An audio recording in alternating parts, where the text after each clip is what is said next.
All right, guys, now let's have a little fun. Let's get to some fan questions. Hi, Chael. So earlier in the year, in Mark Hunt's lawsuit against the UFC, a court decided that there's no evidence doping makes a fighter bigger, stronger, faster, or able to take damage better. And specifically with the Lesnar fight, there were numerous other possible reasons why Hunt lost his bout. And even though Lesnar tested positive, he wasn't doing anything outside the scope of what was considered normal activity for an MMA bout.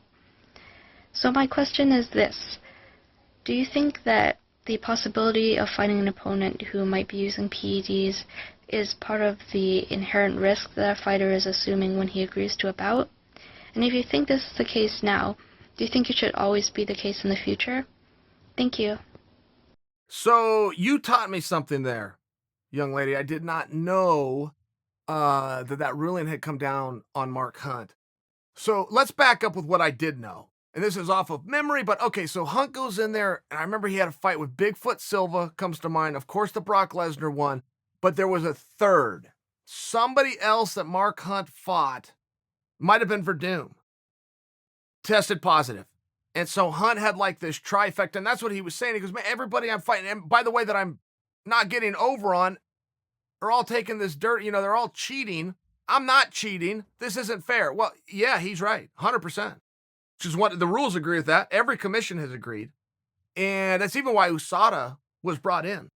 USADA is so good at what they do. I mean, these guys are so good. It's a $10 million a year budget, $10.8 million a year that the UFC has to pay to have this company and this team known as USADA ready to go internationally and having the capability to test every athlete, which, by the way, is 556, 24 hours a day. That includes weekends and holidays. Okay, it's a massive undertaking. And they took it on because they agree with you. They agree with Mark Hunt that that's bad and that needs to not be part of sport. Okay, in Mark's case, everybody that was tested eventually was caught by USADA, but had other times where they slipped through the cracks. Hence the resentment. And part of Mark's argument, and this is maybe where he got a little bit out of lanes in terms of what a court could listen to, was to say these guys were dirty, these guys were beating the system, and we all know it. Yeah, you can make that claim, and you could even have people that could agree with you, but not on a jury. You could not have a jury that was that open-minded and influenced. You got to go by the results of the test. You just do. That's just the way it works. There's rules to everything, including the rule before you condemn somebody. There's been a number of people who have had a number of level of success that was almost unexplainable and therefore had this cloud of suspicion and rumor hanging over them that they didn't deserve. Go, hey, I'll take a test, test me any which way you want. And they did it. And they complied. And they had great results athletically. And so people keep coming back and say, well, the test was wrong. So you kind of end up in this weird area there.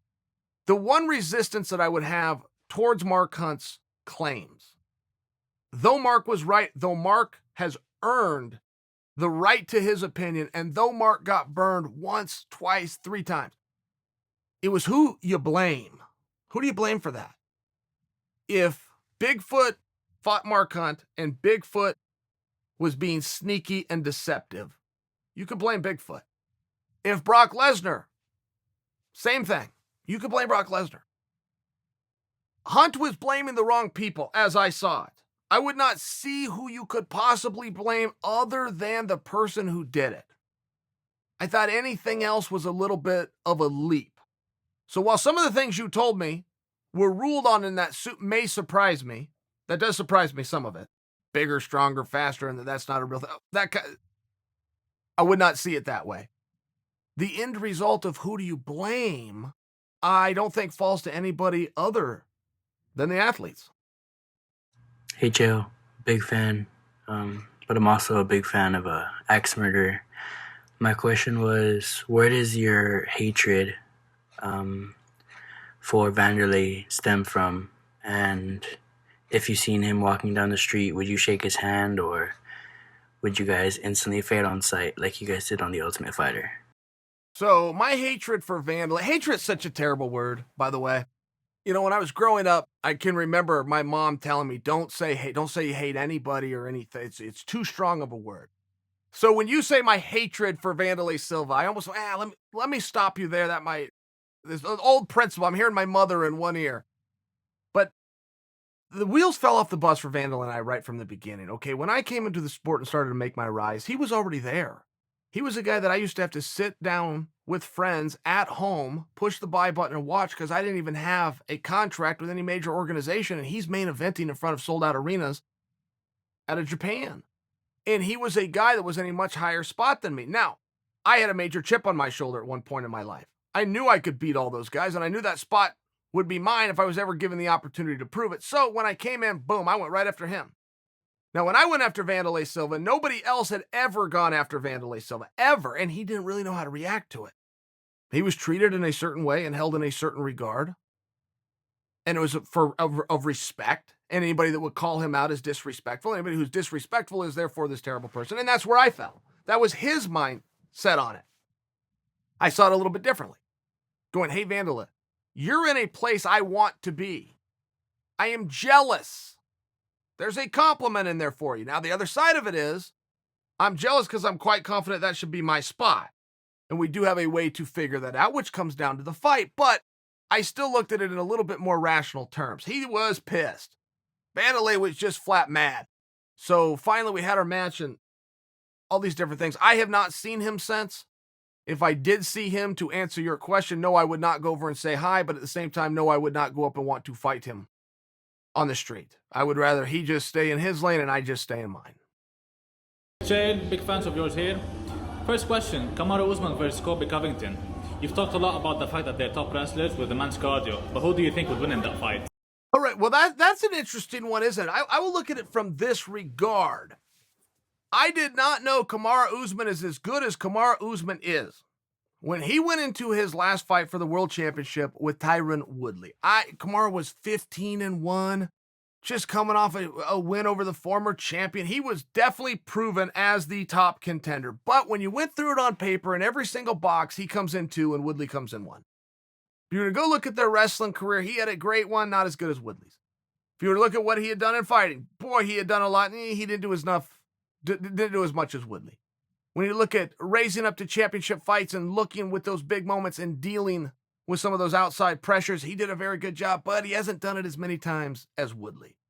So when you start to break it down in this regard, I have to tell you, I learned that night how good he was. I believed he was very good. I believed he was the second best fighter in the world. I was close to right. Turns out he's the very best fighter in the world. So when I say that I learned something about Kamaru, same with Colby. I knew my whole life Colby was a tough guy. I have come to you guys and told you before Colby got out there to show all of you, hey, keep your eye on this guy. This guy's a winner. This guy's mean. This guy's a hard worker. But as a skilled fighter, and he was already the interim champion, I did not know until that Robbie Lawler fight when he was able to show all of his different skills. The punches, the footwork, the head movement, the transitions from the strike to the takedowns that if you went back 5 fights earlier weren't the same transitions. He used to come out, he'd throw some hands just to get close, change elevation, and go for the tackle. I mean, we've seen that a million times, but that's also what we saw from him. He did it very well. He advanced and moved on. I didn't know he was as good in as many areas and as refined until his fight with Lawler. So you've got both of these guys, and I think when I say that, guys, I say I didn't know, and I think you guys are thinking the same thing. We're on the same page with that, aren't we? Do we really know that Kamaru was the baddest dude in the world? Do we really know that Colby Covington could go out there and kickbox? Some of the most feared kickboxers to have ever done the sport, some of the most, right, the Robbie Lawlers of the world. Did we know that? In truth, did we know that? So then you start to come down, okay, well, how are these guys going to do? Who are the common opponents? What can we look at that's a common denominator here? And it gets a little bit harder and harder to do. And I know so many people talk about the cardio of these two, and I love that because it's a very real part of the sport that often gets missed. It is hard to imagine that one just tires out and quits. We just haven't seen that from these guys, and it does start to become more of a skill battle. And I think it's a fun match. It's an appropriate match. It's about time that it happens. Hi Chael, my name is Mason Kelly. I'm a huge fan. I was wondering, do you think Justin Gaethje will have to adjust his style in order to win a championship belt? Right now, he's having a lot of success, but he doesn't seem to be mixing wrestling in at all. He's just standing and throwing punches over and over again, which is awesome. But anyway, interested in your reply. Thank you. Do I think he needs to adjust to win a championship belt? Well, let's tackle it from a little bit different perspective because he has had championship belts. So now you're talking about winning a new one in a new organization in the 155-pound class. A lot of moving parts there. 155 pounds is so damn hard to tell. Golly. 145, 155. Oh my goodness. Those are hard weight classes. So, but I want to tackle it from this perspective, which is not totally what you asked, but on the same vein. He's not going to change his style. We need to accept that. He has already accepted that amongst himself. Don't forget, this is a Division I All-American wrestler. And I say don't forget because he's never shown you anything in that cage to make you believe that. He doesn't even talk about it in interviews. He just goes in there and punches and kicks and takes punches and kicks and keeps throwing and walking through them, and he's durable and he's fun. And way more times than not, it's victorious, but he's not even looking to change that style up. So we can have that conversation between you and I. We could even send this to Gaethje and let him in on it. He might even weigh back on it, but I'll tell you what he'll say. Go, oh yeah, I agree, I know. He's not going to do it though. This guy's very stubborn. Oh, and by the way, he's extremely successful, right? It's very hard to convince any human that what they're doing is wrong or what they're doing could be done even better if, and then get them to make those changes when what they are doing has brought them such a tremendous level of success. So on Justin Gaethje, how far can that go and how far can he grow? I agree with you, and it's not a matter of he needs to go into the gym, unlike most fighters. Most fighters that aren't doing something out there that might help them don't know how to do it. Gaethje has the skill. It's already in him. It's just a decision of do I want to go with this strategy or this strategy? He's made his choice. Hey, Chael. How do you rank Pitbull in the featherweights of the world? Like him, Max, Volkanovski, Aldo, Ortega. How do you rank Pitbull in there? Well, to use one word for Pitbull, it would be underrated. To use two words for Pitbull, it would be underappreciated. I mean, this guy is a face of an organization. He and his brother, in truth, there's two of them. So they help each other out. So it's almost like they get double the time. They've almost stacked the deck, but they've still done it successfully, and it's still happened. It's still a very real thing. I would tell you, Pitbull has beaten some guys so easily that he's one of the, some of them you chalk up to, well, he couldn't do that again. Because what you're witnessing and what your eyes are telling are almost so surprising. It's like, I bet he couldn't duplicate that. And then he does. He does duplicate it. He does come back out and do it. So then you have one of those knockout artists, right, or some of those submission guys that, oh yeah, sure, I see what he does, but he couldn't do it in later rounds. Now, we always do that as human beings. Whenever a guy doesn't do something, we then proclaim that he can't do something. Paulo Acosta is going through this in some ways. He's never been in championship rounds. He's never had to go into championship rounds. He stopped every single opponent he's ever had except for Yoel Romero, who was his last opponent. So there's a built-in belief that he therefore cannot do 20 or 25 minutes, though there's absolutely no evidence of that to be true.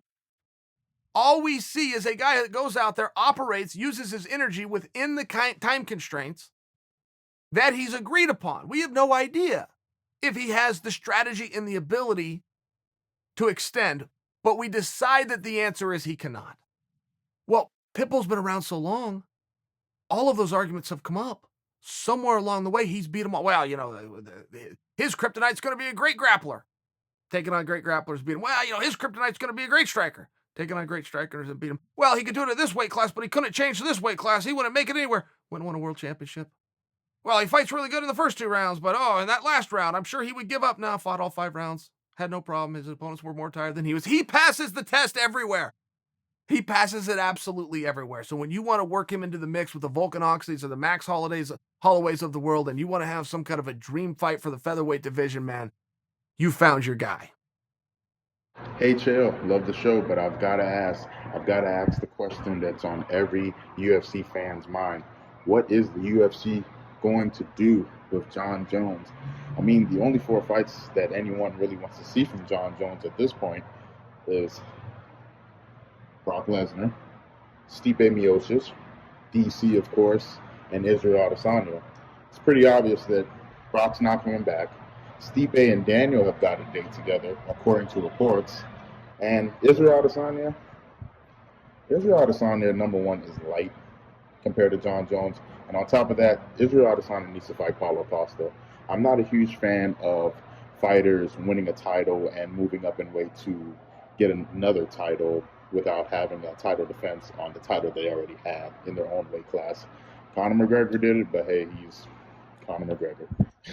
So does John Jones needs to wait on the winner of Reyes and Weidman? Let me know. Yeah, so what I believe is in the short term for John, and this has never been stated by anybody, just as a fan that's sitting back and observing things from 10,000 square feet and looking down and go, okay, what pieces do we have to put this puzzle together? I believe we got a bit of a four-way dance going on, and whoever emerges will become the number one contender. We've got Walker versus Corey Anderson. Both could make a case right now. We have Reyes versus Weidman. Both could make a case right now. With the wins, particularly, with the wins period, but particularly if that were Walker and or Reyes, I think that's who likely would emerge. If only one of them wins, either one, but if only one of them wins, I can assure you that's who's going to be fighting for it. If both of them lose, maybe Weidman and Anderson have this battle. They figure that out. Somebody's got to fight John. But I would offer you this, just to make sure you don't ever forget. This landscape changes fast. This sport changes fast. It wouldn't matter if you wanted to go back 1 week ago when the biggest name out there was Conor McGregor, and now it's not. It's Israel Adesanya, and Conor did nothing wrong in between. He had a rare skill set that he was absolutely confident nobody could come in and duplicate, and if they did, he could go toe. And all of a sudden, you got Adesanya. It's just the way that it goes. I could go back 6 weeks and tell you the biggest fight that the entire industry could possibly put together would be Daniel Cormier and John Jones, part 3. It's not true anymore. It's not. People don't want to see that fight as much. They're never going to see that fight, and nobody's talking about that fight, and never will again. Point B, things change fast. We don't know what's going to happen with John Jones. There is an outside possibility that Robert Whittaker out of nowhere announces he's now a 205-pounder. And a lot of people are going to look around and go, oh, really? Based on the defense in the takedowns that Whittaker showed against Joel Romero, and based on the fact of what a wonderful kickboxer he is, instantly on paper, that match gets real intriguing. I hear what you're saying about the Stipe. But Stipe doesn't need John Jones. Stipe has a fight coming up with Daniel Cormier.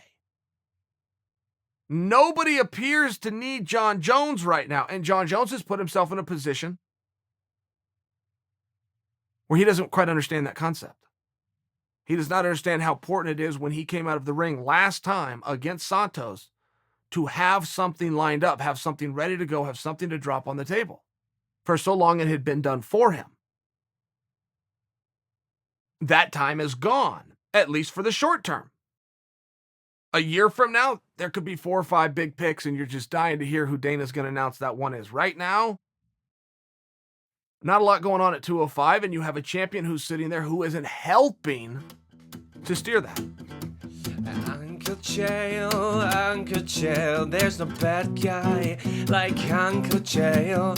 Never lost, not even around, undefeated, undisputed. Oh yeah, here comes the bad guy.